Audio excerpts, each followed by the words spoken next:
Ustaz Nur.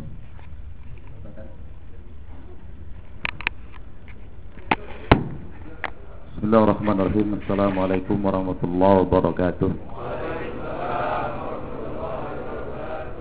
Alhamdulillahirabbil alamin. Allahumma shalli ala Muhammadin wa ala alihi washabihi ajmain, amma ba'du.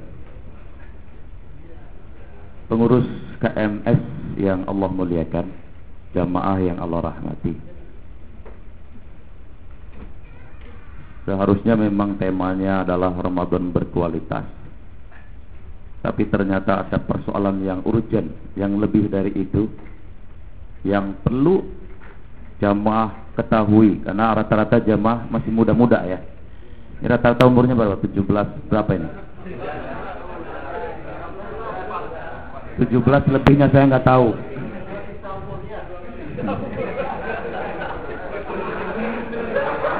Baik jamaah sekalian, maka tema kajian saya adalah karakteristik Ahlus Sunnah wal Jamaah.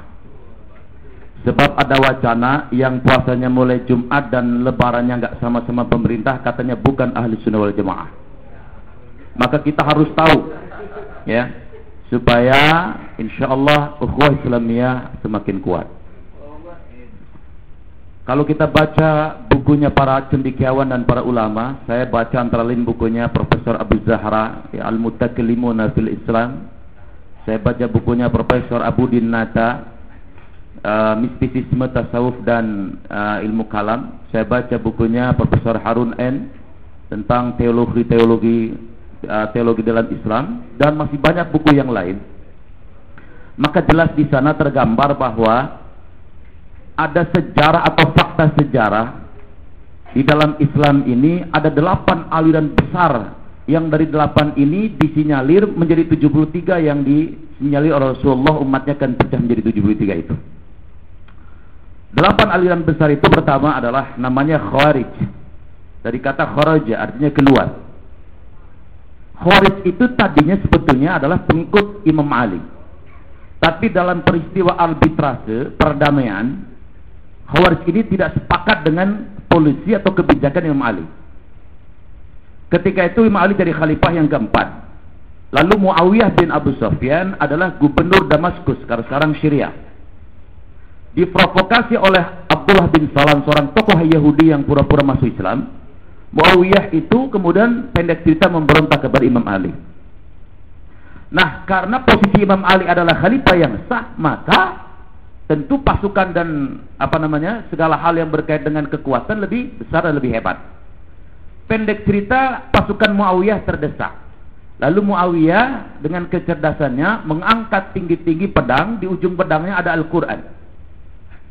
Lalu Imam Ali melihat ada isyarat bahwa mereka minta perdamaian.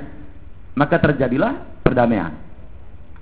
Ketika perdamaian, maka Muawiyah meminta untuk adanya syura, nanti siapa yang akan dipilih menjadi khalifah yang definitif, maka itulah yang akan menjadi khalifah yang memimpin umat Islam. Imam Ali setuju karena demi kemaslahatan ya, daripada saling menumpahkan darah sama muslim. Maka ketika terjadi arbitrase tadi, Imam Ali mengutus juru bicaranya bernama Abu Musa al-Ash'ari, seorang sahabat Rasul yang tawadhu, bijaksana, alim dan sangat mencintai saudaranya yang seiman. Sementara dari pihak Muawiyah bin Abi Sufyan mengutus seorang politisi dan diplomat ulung yang bernama Amr bin As. Ini sahabat Rasul yang terkenal ahli diplomatik. Dalam perundingan itu yang disuruh berbicara, disepakati adalah kubu Imam Ali dulu. Maka jubir Imam Ali, Abu Musa al-Ash'ari, berdiri lalu berbicara. Setelah memuji Allah, bersalawat kepada Nabi, dia katakan begini singkatnya: wahai saudara-saudaraku seiman dan seakidah, hamba-hamba Allah yang mulia, dikarenakan Imam Ali menyatakan demi kemaslahatan yang lebih luas dan demi kemaslahatan umat Islam keseluruhan, maka dengan ini Imam Ali menyatakan menyerahkan tapuk kekhalifahan untuk nanti disyurokan, lalu akan dipilih secara definitif dan dibayar oleh seluruh umat Islam. Selesai Abu Musa al-Ash'ari berbicara. Kubu kedua dari kubu Muawiyah bin Abi Sufyan berdiri jubirnya Amr bin As. Nah, rupanya Amr bin As karena seorang yang ahli diplomasi, mengambil celah di persoalan ini. Kata beliau begini, dikarenakan Imam Ali dengan jubirnya Abu Musa al-Asy'ari telah menyerahkan tampuk kekhalifahan, maka tidak boleh ada kekosongan kepemimpinan umat Islam. Untuk itu kami dari kubu Muawiyah bin Abi Sufyan mengangkat Muawiyah bin Abi Sufyan untuk menjadi khalifah pengganti Imam Ali. Imam Ali melongo, hah? Kok begini jadinya? Hadirin, dari peristiwa ini maka pengikut Imam Ali tadi yang namanya Khawarij, dari kata kharaja, artinya keluar dari barisan Imam Ali, maka kemudian Khawarij ini mengatakan apa? Inil hukmu illa lillah, bahwa tidak ada hukum kecuali hukum Allah. Mereka menganggap bahwa Imam Ali telah menyelisih Al-Quran dan telah keluar dari hukum Islam karena mau berdamai dengan seorang bughat atau pemberontak. Maka Khawarij kemudian memvonis Imam Ali telah keluar dari Islam dan kafir. Hebat sekali ini memang Khawarij. Kemudian mereka juga memvonis Muawiyah bin Abi Sufyan juga kafir, halal darahnya. Juga memvonis Abu Musa al-Asy'ari jubirnya Imam Ali, memvonis juga Amr bin As, itu adalah kafir. Hadirin jamaah yang saya muliakan, Khawarij itu kemudian memisahkan diri. Ya, ciri-ciri Khawarij disebutkan dalam literatur itu semangat beribadah dan beragamanya sangat tinggi dan kuat, luar biasa. Dan kebanyakan berasal dari Badui, ya. Tetapi mereka pemahaman agamanya letterlek, tidak mendalami begitu dalam ajaran-ajaran agama, tidak dipahami dengan tafaqquh fiddin. Akhirnya mereka mudah mengkafirkan saudara yang seiman. Reinkarnasi dari Khawarij saya kira konteks zaman sekarang ada. Bukan hanya ada, memang ada jamaahnya kelompok mereka ini. Bukan hanya ada, saya diajak sama mereka. Pak Gubon kafir. Loh, kok enak betul ente bilang saya kafir? Apalah argumentasi rasional Anda? Bapak hidup di Darul Kufri, kata negara kafir. Oh, jadi NKRI itu Darul Kafir? Iya. Berarti kalau saya mau berada di negara Islam, saya kemana dong larinya? Nggak usah kemana-mana, ikut kami aja. Kami adalah penerus negara Islam Indonesia. Dijamin kita orang adalah orang-orang yang mengusung negara Islam. Oh begitu, ya. Terus bagaimana caranya? Caranya Pak Gubernur nanti berbaiat kepada amir kami, pada pemimpin kami. Nanti Anda akan masuk dan Anda akan menjadi penduduk resmi negara Islam Indonesia dan Anda tidak kafir lagi. Saya nanya iseng, Anda menuduh saya kafir, kalau begitu Bapak Anda juga yang tidak ikut gabung dengan Anda kafir? Kafir. Hah? Saya bilang, kacau beliau nih kalau begini nih. Dan kenyataannya yang begini banyak. Ya, Khawarij. Muncul ajaran untuk mengcounter Khawarij, aliran akidah berikutnya namanya Murji'ah. Dari kata raja' artinya kembali atau mengembalikan persoalan dosa besar kepada Allah. Yang ini sebaliknya Murji'ah itu. Ciri-cirinya mereka ini dikatakan bahwa iman itu cukup pada tataran konsepsional. Tidak wajib dipraktekkan. Ciri kedua mereka itu ngenteng-ngentengin dosa, gampang-gampangin dosa. Mungkin kalau konteks zaman sekarang terbagi menjadi dua menurut saya nih. Pertama, orang-orang sekuler. Ini saya kira reinkarnasi dari Murji'ah. Orang sekuler kan bilang agama harus dipisahkan dari kehidupan, kan gitu. Allah itu adanya di masjid taklim, di sini, di masjid, di pesantren. Kalau sudah di DPR, di istana, di lembaga ekonomi, di kantor semet itu jangan bawa-bawa Allah dah. Kan gitu kira-kira. Sekuler kan gitu ya. Mbak kok bajunya terbuka begitu, memang belum jadi apa gimana itu? Katakanlah maaf misalnya mbak-mbak yang di IWP misalnya. Mohon maaf, ini contoh saja misalnya. Terus dia bilang apa? Ketika mau manggung dia bilang, dikatakan kok mbak bajunya begitu, kan mbak seorang muslimah. Halah, kata dia. Jangan ngomong-ngomong Allah, ini panggung dangdut. Jadi menurut mereka Allah itu adanya ya tadi di mushola, masjid, majelis taklim. Di dangdut mah nggak ada Allah. Ini sekuler itu.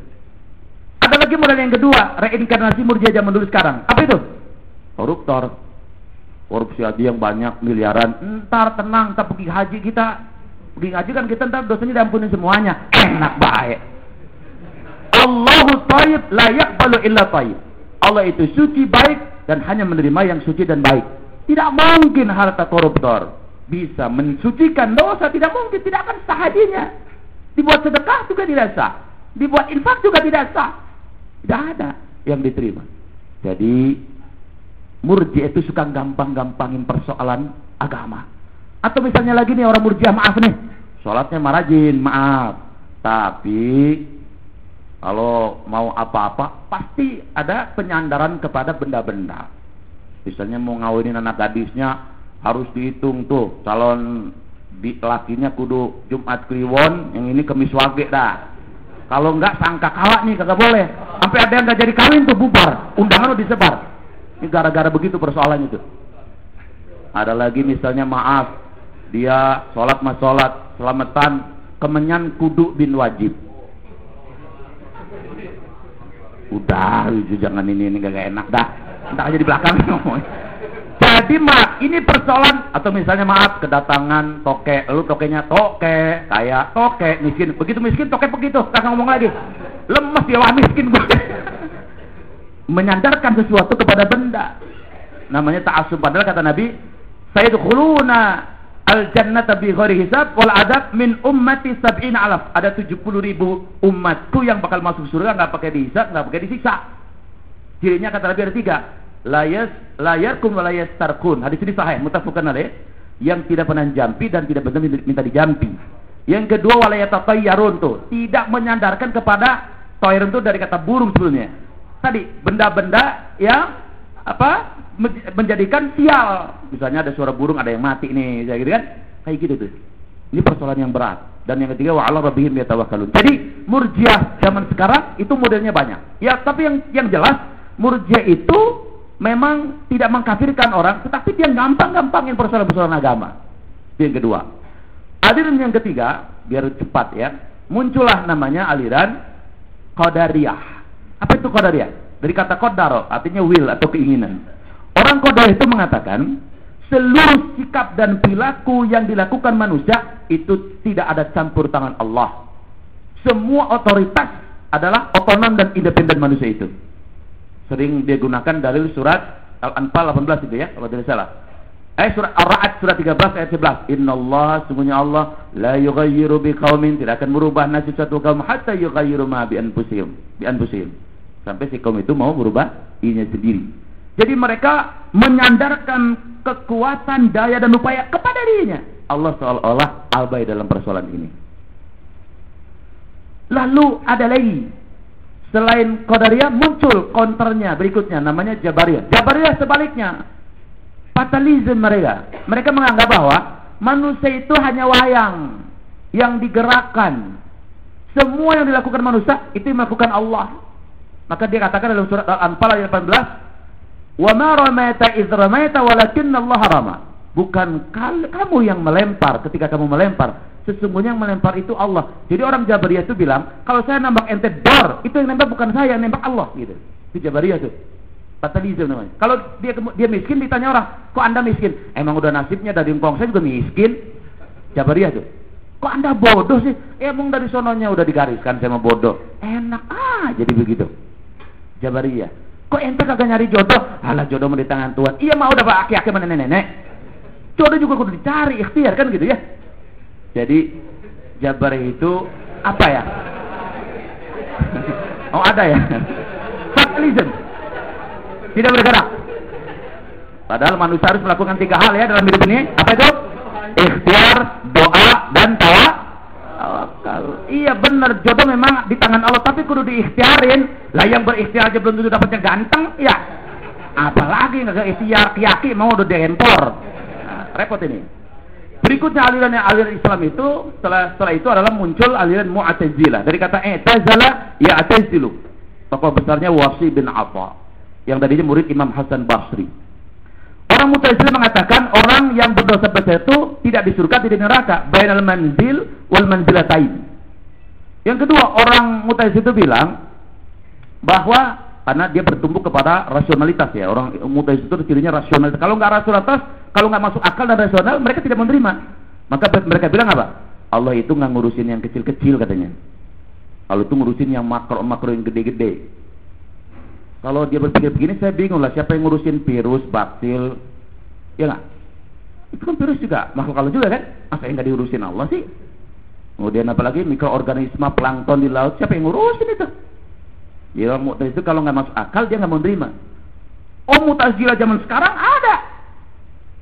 Saya mensinyalir, bukan menuduh, tapi mensinyalir karena memang hasil rilis dari tulisan-tulisan dan pernyataan mereka ini hampir-hampir Mu'tazilah. Misalnya orang yang tergabung dalam jaringan Islam liberal.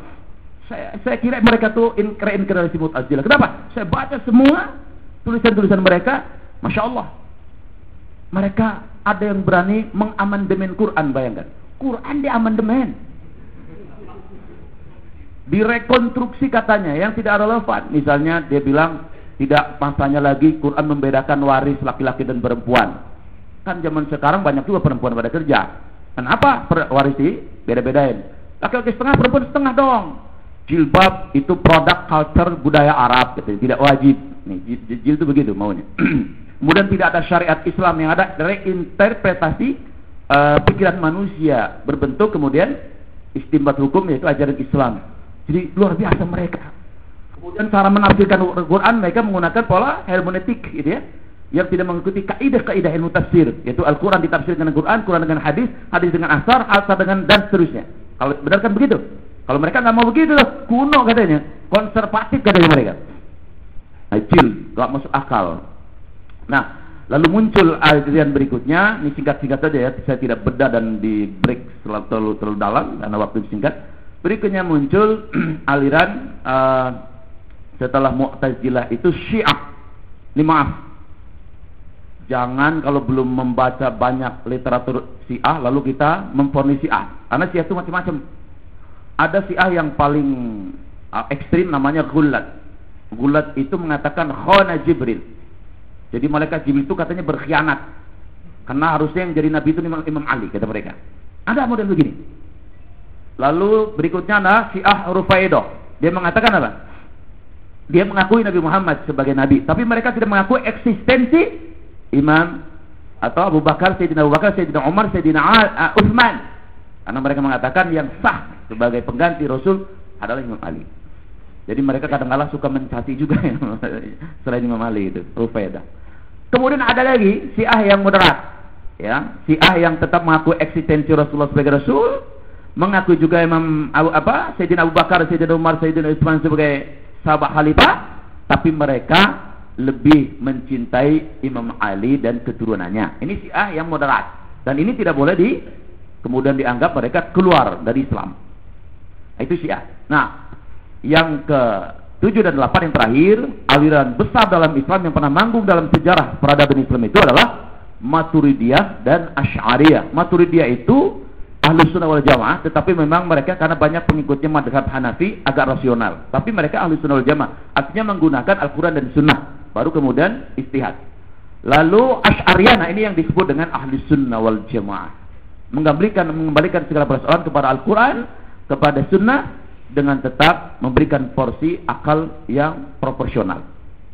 Nah, jamaah sekalian yang saya muliakan, pertanyaannya, apa karakteristik Ahlus Sunnah wal Jamaah? Bukan yang lebarannya kemarin hari Jumat, salah ini, repot nanti, sian mereka nanti. Ada 8 paling tidak ciri Ahlus Sunnah wal Jamaah yang besar-besar. 1, Ahlus Sunnah wal Jamaah itu cirinya Tuhannya, ilahnya, Rabbnya adalah Allah Subhanahu wa Ta'ala. Titik, nggak pakai koma. 2, Khatamul Anbiya wal Mursalin. Nabi dan Rasulnya yang terakhir adalah Nabi Muhammad. Titik, nggak pakai koma. Sebab kalau ada, kenapa kok nggak pakai koma? Iya, karena ada yang pakai koma. Iya kan ada kan? Ada. 3, kitab sucinya Al-Quran. Titik, nggak pakai koma. Karena ada yang pakai koma, ada al-zikr, ada macam-macam tuh. At-tazkir itu ya misalnya. Kemudian yang keempat, ciri Ahlus Sunnah wal Jamaah itu rukunul iman sittatun. Rukun imannya 6, titik nggak pakai koma juga. Berikutnya yang ke-6, ciri Ahlus Sunnah wal Jamaah adalah rukun Islamnya khamsah, 5, titik juga nggak pakai koma. Lalu berikutnya ciri Ahlus Sunnah wal Jamaah adalah memuliakan Ahlul Bait keluarganya Rasulullah, memuliakan para sahabat-sahabat Rasulullah dengan segala ijtihadnya masing-masing, memuliakan tabi'in, tabi'ut tabi'in dan ulama-ulama saleh, dan memuliakan orang-orang beriman karena Allah memuliakan mereka. Dan berikutnya ciri Ahlussunnah wal Jamaah adalah mengakomodir qiyas. Artinya qiyas itu bagian dari hukum Islam. Karena kalau nggak ada qiyas repot. Misalnya surat Al-Maidah ayat 90. A'udzubillahi minasyaitonir rajim. Innamal khamru wal maisir wal ansab wal azlam rijzun min amali syaitan fajtanibuhu la'allakum tuflihun. Sesungguhnya khamar, judi, penyembahan terhadap berhala, wal azlam dan mengundi nasib itu perbuatan keji dan haram. Jauhi itu agar kalian beruntung adanya. Nah, kalau yang disebut di Quran cuma khamar, kalau begitu sabu-sabu halal dong. Iya, kalau sabu-sabu kalau pagi itu sarapan bubur mah halal. Kalau sabu-sabu psikotropika ya haram. Lalu bagaimana sebetulnya yang haram itu? Khamar itu apa? Khamar itu kata Rasulullah ditafsirkan langsung oleh Nabi, inna likulli muskir atau likulli muskirin haram. Jadi khamar itu semua yang memabukkan. Namanya dikiaskan, boleh apa saja, tapi substansinya yang memabukkan. Bahkan daun kecubung kalau itu bisa mabuk itu. Daun kecubung cobain aja, cobain. Bukan. Baca tuh di internet, kecubung kalau direbus diminum airnya, itu mabuk itu. Nah, semua yang memabukkan itu adalah khamar adanya. Itu kias namanya. Nih, antum nanti zakat fitrah, maaf, kalau ngikutin zaman Nabi, nggak boleh pakai beras. Betul nggak? Pakainya apa? Gandum sama korma di sana. Masa ada orang ini fitrah pakai korma, ketawain entong-entong itu. Ya nggak? Ya dikiaskanlah, substansinya kan makanan pokok yang mengenyangkan. Kalaupun nggak pakai makanan pokok, ya alat yang bisa membeli makanan pokok, ya duit boleh, beras boleh. Itu kias semuanya. Itu Ahlussunnah wal Jamaah. Yang terakhir Ahlussunnah wal Jamaah itu mengakomodir adanya ijtihad. Nah, ini yang penting. Kemarin kan ada yang puasa mulai Jumat kan ya? Muhammadiyah, FPI, An-Najat. Muhammadiyah pakai matematik, ya, pakai hisab, hitungan. FPI lihat ru'yah di cakung, karena memang hadisnya kalau ada satu orang Ibnu Umar pernah lihat ru'yah, maka Rasul mengatakan puasa. Mudah An-Najat juga lihat di cakung. Apakah kemudian itu bukan Ahlussunnah wal Jamaah? Ya enggak lah ya. Ahlussunnah wal Jamaah juga, cuma ijtihadnya mereka begitu. Ada sahabat-sahabat Rasulullah dalam sebuah safar perjalanan nih. Begitu asar masuk, mereka mau sholat asar tapi nggak ada air. Maklum di padang pasir sana ya, nggak ada air. Akhirnya karena mereka selalu on time sholatnya tepat waktu, mereka bingung, ini bagaimana nggak ada air nih. Aja mereka beristihad, udah kalau begitu kita tayamum aja dah. Akhirnya pada tayamum semua tuh. Begitu tayamum selesai, jalan lagi beberapa katakanlah kilometer, ada air. Lah pada bingung lagi tuh sahabat, lah ada air ini ya. Ngomong ini nggak kayak gini ngomongnya. Lah maksud gini. Ya maksudnya ada air lah. Begitu ada air, sahabat bingung lagi, pada bingung tuh. Bagaimana ini? Kita ada air, kita wudu lagi, sholat lagi, apa kagak nih? Akhirnya separoh pada sholat lagi. Separoh ala kagak usah, pada sholat tadi pakai tayamum. Dua-duanya lapor sama Rasul.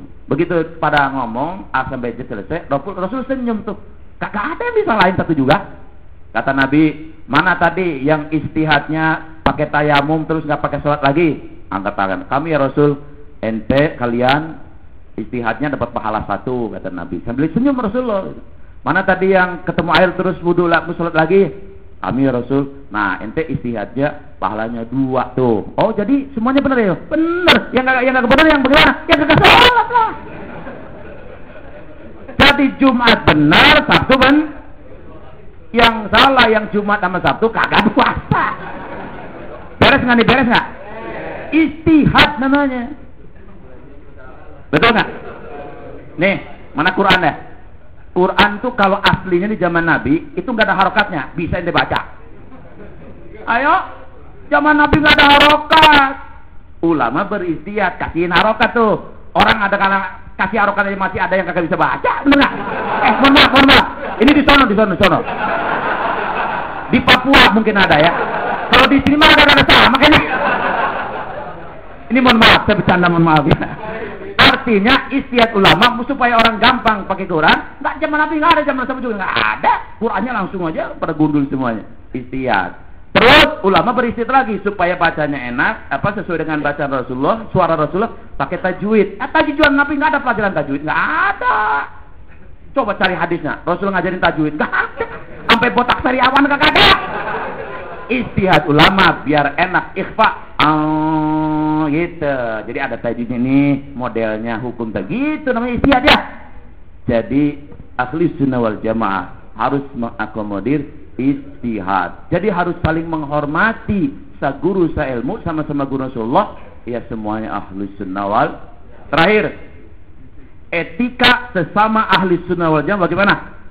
Pertama, dengarkan nasihat Imam Syafi'i. Kata beliau begini, kalau madhabku cocok dengan Quran dan Sunnah, ikut madhabku, kata Imam Syafi'i. Kalau saya madhabnya tidak kompatibel, tidak cocok dengan Quran dan Sunnah, jangan ikuti aku. Imam Syafi'i itu yang ngomong. Imam Syafi'i enggak arogan. Wah ini madhab saya paling benar. Enggak ada. Yang kedua, Imam Malik mengatakan apa? Semua perkataan manusia bisa diterima, bisa ditolak, artinya bisa diikuti, bisa enggak, kecuali sahibul ghaubah, kecuali Nabi Muhammad. Ada maksum dia. Bisa aja boleh diterima, boleh ditolak, terserah. Mau ikutin Sabtu boleh, mau minggu Jumat juga boleh, kan gitu ya, kira-kira ya. Atau dalam nanti Lebaran juga begitu sama nanti. Kemudian ketiga, kata Syekh Hasan Al-Banna, seorang ulama Mesir mengatakan, umat Islam harus bekerjasama dalam hal-hal yang disepakati. Ini lakukan kajian, ada yang jadi panitianya, ada yang pengetiknya, ada macam-macam sesama Muslim lah. Tapi harus saling menghormati terhadap perbedaan yang tidak bisa dielakkan. Loh, kalau perbedaan yang tidak bisa dielakkan sejak zaman Abu Bakar Siddiq sama Umar juga udah beda.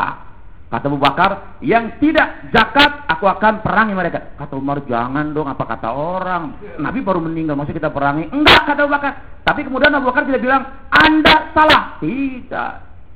Sebaliknya ketika masalah tawanan perang, Umar bilang, aku akan perangi mereka tawanan perang. Kata Abu Bakar, jangan, mendingan mereka suruh ngajarin baca tulis sama kita tuh.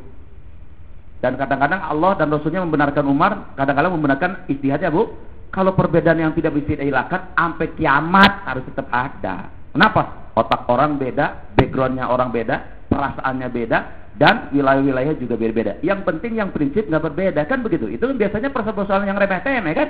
Nih, sholat begini, silakan, ada dalilnya di kita indukasi, saya jelas saya baca ada. Atau yang langsung begini, boleh. Atau yang nungguin malu-malu dulu, begitu, dulu, boleh. Yang salah yang mana? Nih yang salah, begitu at-tahiyat langsung salah tuh. Ijtihadnya masing-masing ada, baca dalilnya.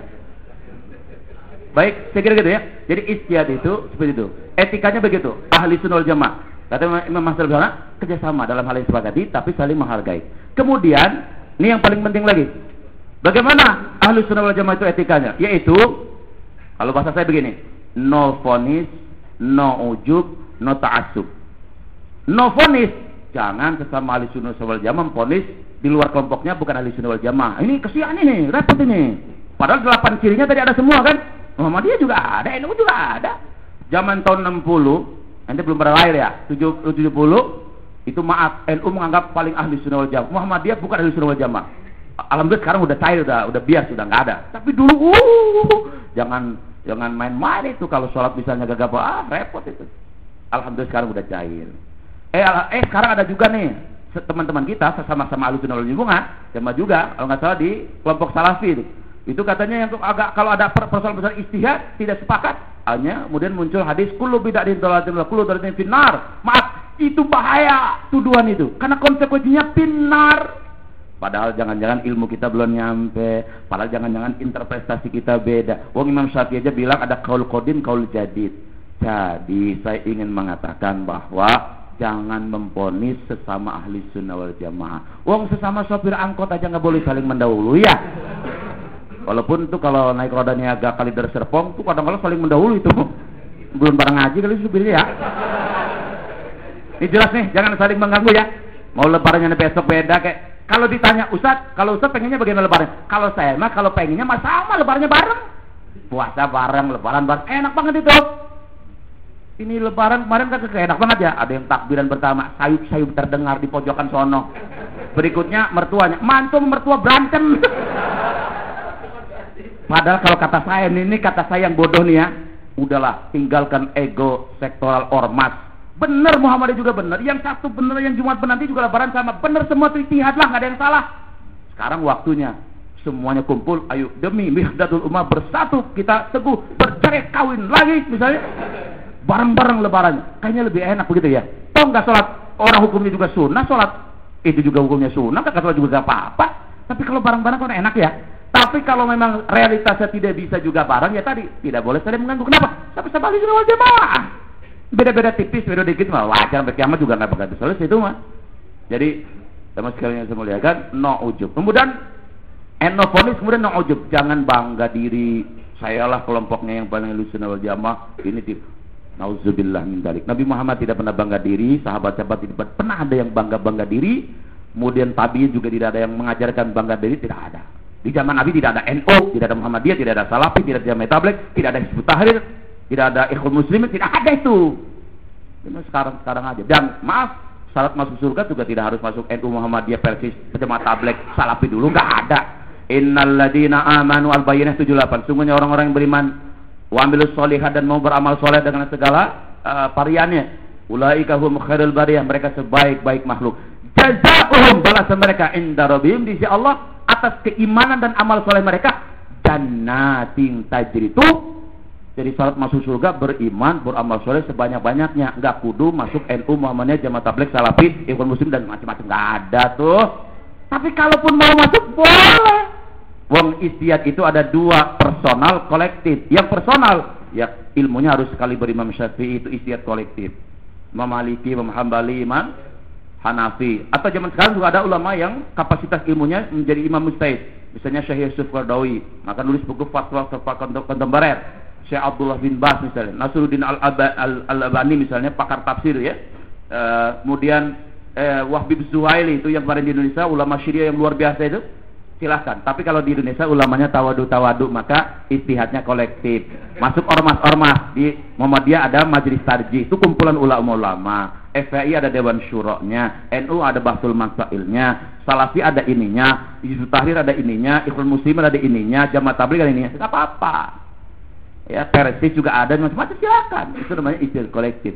Cuman tadi, maaf, jangan bangga-bangga diri masing-masing. Kan gitu ya? Yang ketiga, kemudian no ta'assub. Apa itu no ta'assub? Jangan fanatik terlalu lebay.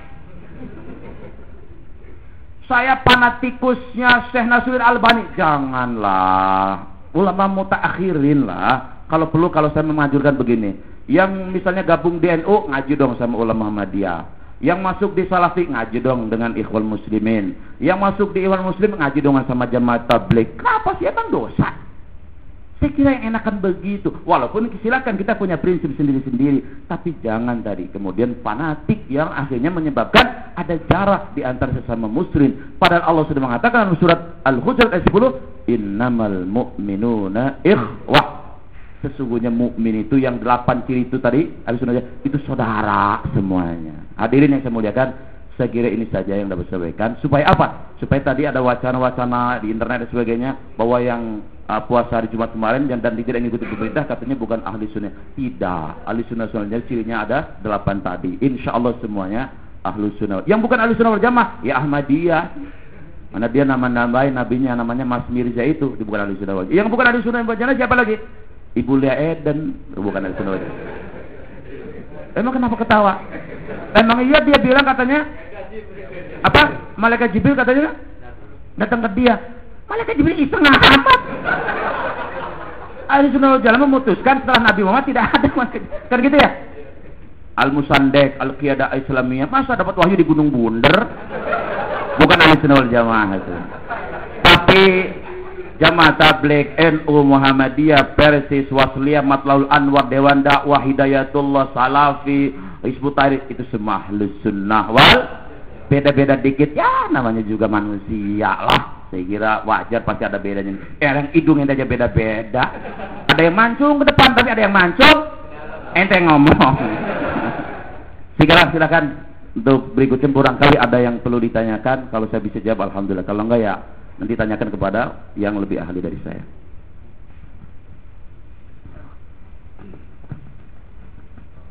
Ya, syukron jazakallah kepada Ustaz Nur Gufron yang sudah menyampaikan materinya. Cukup menarik sekali ya materinya, dan saya yakin ini masih banyak pertanyaan dari jemaah sekalian. Langsung saja kita masuk ke sesi tanya jawab.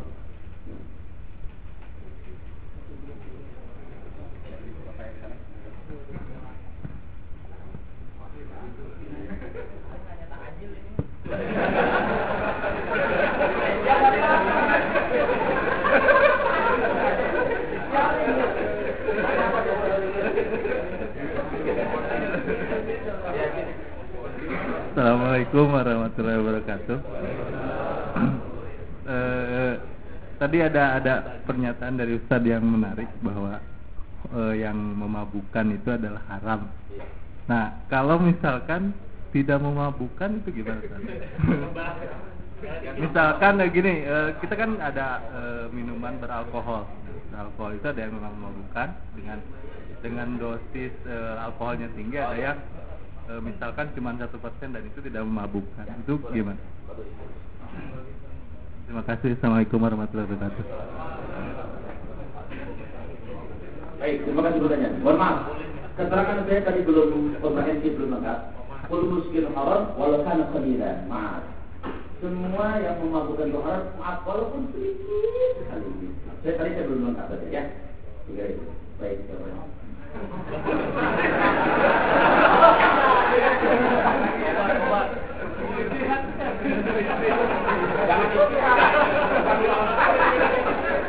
sudah.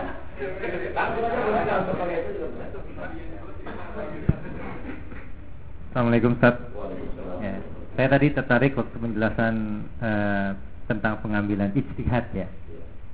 Khususnya ulama-ulama yang tadi kalau nggak salah Ustaz Nur Gufron menyebutkan mutakhirin. Nah, di dalam kaidah mengambil ijtihad itu kan kalau kita tidak mampu ijtihad, kalau saya tidak salah adalah tidak boleh ikut. Nah, salah satu. Nah, tadi contoh kasusnya sudah jelas. Tapi kadang-kadang kita melihat situasinya tuh bukan hanya penentuan 1 Ramadan atau 1 Syawal. Banyak sekali hal-hal yang kontemporer yang harus kita jawab.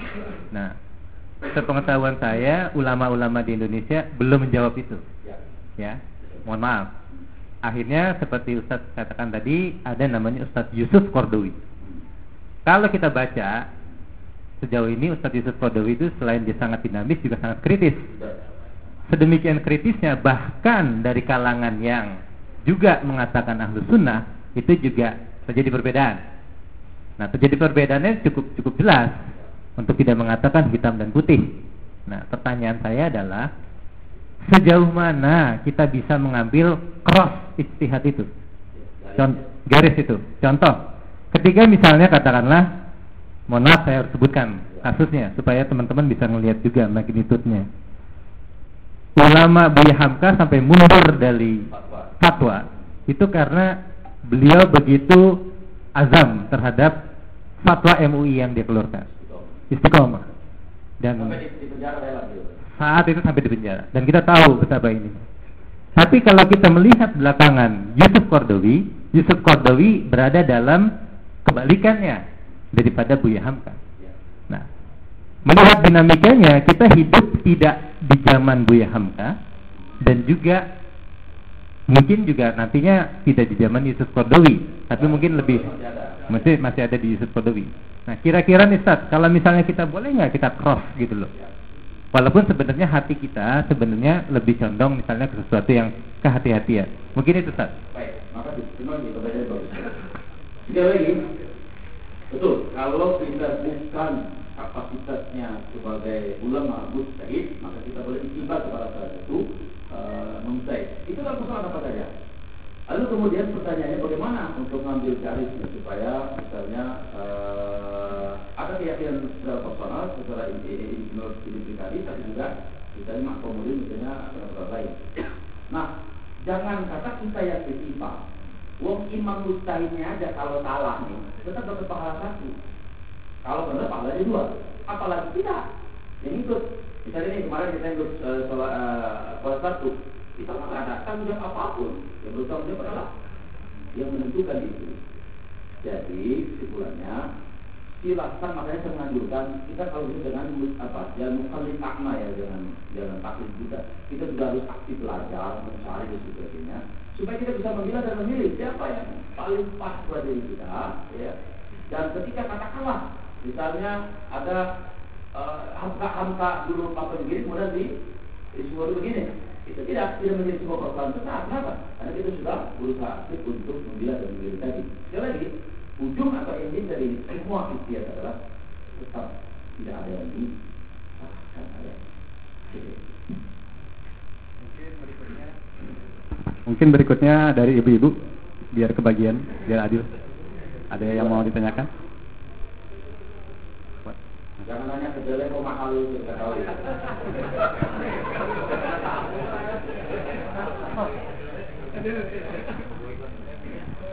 Ya, info sekarang. Assalamualaikum warahmatullahi wabarakatuh.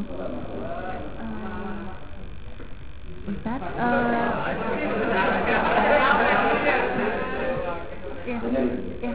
Ustaz, nanti kan ada yang puasanya pada hari Jumat dan ada yang pada hari Sabtu. Yang saya mau tanyakan, apakah nanti misalkan untuk Lebaran di lingkungan tersebut untuk sholatnya itu di hari yang sesuai dengan pemerintah.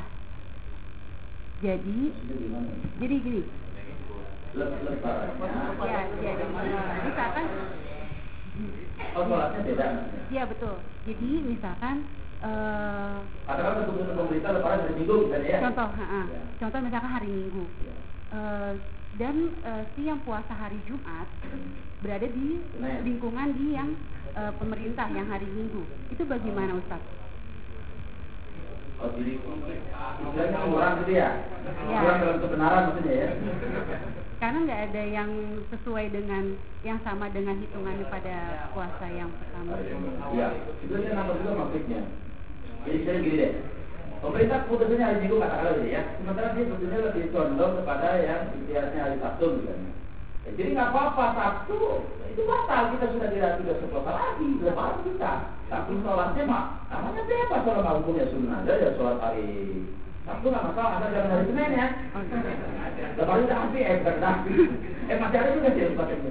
Jadi urusan sholat idnya mah itu mah nggak masalah, hukumnya juga sunnah ya. Tapi kalau yang paling penting itu masalah Bilal tadi kan, karena ada haram tadi. Itu mana yang kita ambil, kita harus pegang gitu. Mau ikut kita, kalau istiadatnya tadi di ormas yang kita ada di dalam atau ada di dalamnya. Gitu ya nanya. Terima kasih Ustaz. Kalau begitu Pak Taruhan ya. Silakan. Satu lagi waktunya ya. Betul ya.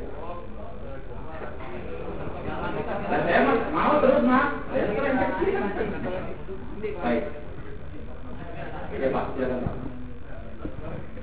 Halo, seingat saya Pak, kalau istihad itu kalau nggak ada hujahnya, maksudnya kalau ada sandarannya, ada acuannya kepada di hadis itu ada contohnya gitu, kita nggak perlu istihad, langsung istibah kan gitu Pak. Dalam konteks yang hisab dan al-hilal memang ada, saya pernah ngeliat ada sandaran. Kamu kalau ngeliat dulu ya. Ya, kalau nggak ada sempurna. Ya. Kalau hisab itu apa ya dalilnya tuh, hujahnya itu apa Pak? Nah itu dia. Orang atau sudah dari Muhammadiyah mengatakan bahwa maksud menyempurnakan atau ta'kim itu adalah bil hisab, dengan perhitungan. Artinya menggunakan instrumen astronomi tadi, ilmu astronomi tadi. Maka perhitungan yang beredar itu dihitung dengan cermatnya, kemudian menentukan dari tanggal 1 Ramadan atau Syawal. Dan kita harus pahami bahwa di Muhammadiyah itu kan ada namanya majelis tarjih. Itu ulama-ulama pakar mustalah hadis ya, yang tentu adalah kita hormat mereka.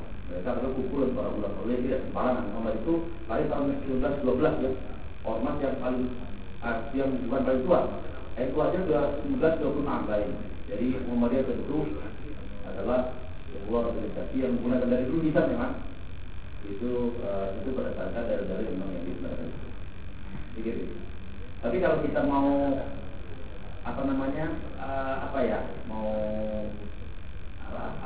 Maksud saya wilayah istihad itu kan sebenarnya kalau dia nggak ada hujahnya, kalau nggak ada dalilnya. Ya, dari tadi cuma interpretasinya begitu mereka. Dan interpretasi namanya tadi wilayah istihad ya. Saya tadi sahabat, saya pengen tayamum, yang lain tidak. Jadi ada bahan yang untuk dijadikan seperti istihad. Dan sekali lagi maaf kita harus berbaik sangka kepada saudara-saudara kita yang belum tadi. Mereka sekali lagi adalah di majelis tadi sudah berkumpulan para ulama tadi. Maaf, jangan berbursa kepada saudara yang akhirnya di majelis. Tapi kalau mau mengatakan secara ilmiah, ya silakan saja. Tapi jelas saya katakan dari historisasi Muhammadiyah itu sebuah organisasi yang saya pernah Muhammadiyah. Tapi saya udah ini saya Muhammadiyah itu lahir siapa yang mendirikan? Kiai Haji Ahmad. Setelah tahun ini mencari ilmu di Arab dan sebagainya. Tentu mereka adalah orang-orang yang luar biasa ilmunya. Pikir ini. Kalau saya lebih baik seperti itu saja daripada mencari-cari hal yang kemudian membuat hati kita menjadi kotor, lainnya dibulak dan sebagainya. Tapi silakan kalau mau dicari-cari juga nggak masalah. Kalau saya coba saja lah. Jadi kalau saya karena saya mau orang baru belajar, masih belajar, ya saya kalau tidak tahu ya saya baik kenal dulu dengan saudara-saudara saya tadi. Saya kira gitu. Oke? Cukup? Mungkin masih ada lagi? Terakhir. Pak, hubungannya sama yang ijtihad dengan itiba tadi. Ketika ada ijtihad yang sebenarnya kita bisa itiba ke ulil amri gitu, kaitannya dengan An-Nisa 59 gitu kan. Ya seperti itu. Kalau hubungannya sama yang kemarin, apakah tidak lebih utama kita mengikuti ulil amri dalam hal ini pemerintah gitu? Apakah ada ulasannya ini lebih utama gitu?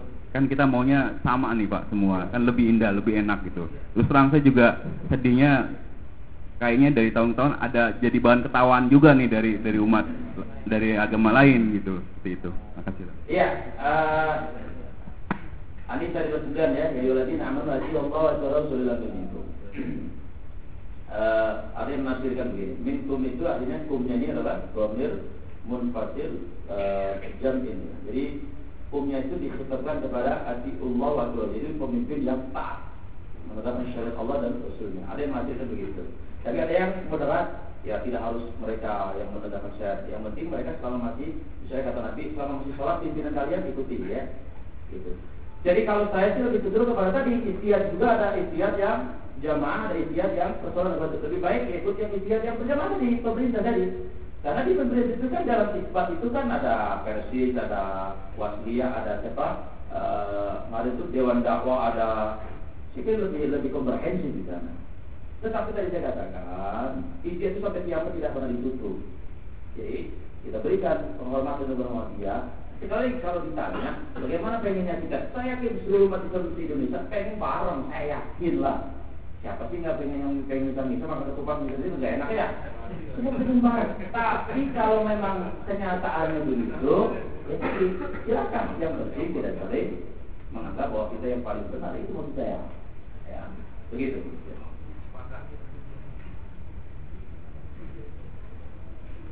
Kalau kita mengukur pada para penanya dan kepada besar atas jawabannya. Semoga apa yang telah disampaikan di sini bisa menjadi pelajaran berharga yang membawa manfaat dan bisa kita amalkan dalam kehidupan sehari-hari. Kalau boleh saya coba sampaikan apa yang telah disampaikan oleh Ustaz Nurul. Ada banyak golongan dalam dunia Islam ini dan banyak yang berbahaya. Dan ada satu yang insya Allah bisa membawa keselamatan, yaitu Ahlus Sunnah wal Jamaah atau Asy'ariyah. Di sini dan yang mungkin yang perlu ditekankan bahwa Ahlus Sunnah wal Jamaah ini bukan secara organisasi ya Ustaz. Bukan. Kemudian etika golongan Ahlus Sunnah wal Jamaah yaitu no fonis, no ujub dan no ta'assub, atau jangan fanatik dan jangan lebay. No THS itu juga.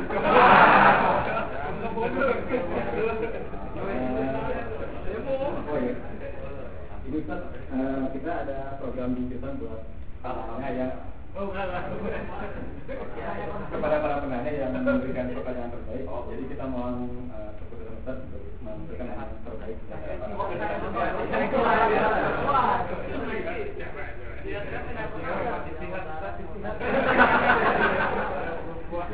Ijtihad saya kayaknya kalau laki-laki ada 4 tadi kan.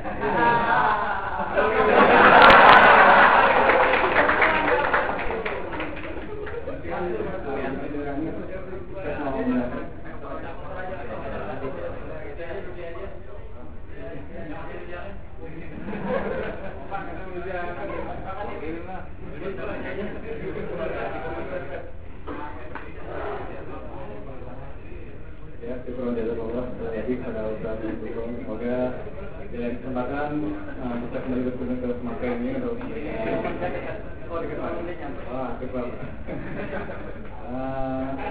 jadi kami mohon maaf atas segala kekurangan. Kita tutup majelis dengan doa kifaratul majelis.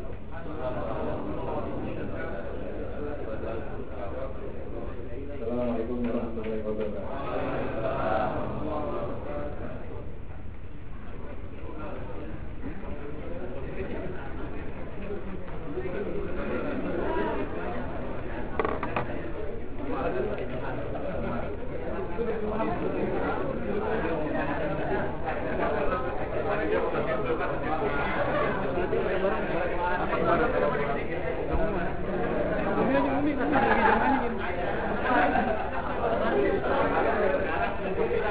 Buat panitia nanti ada acara foto bareng, jadi diharapkan untuk tinggal sebentar.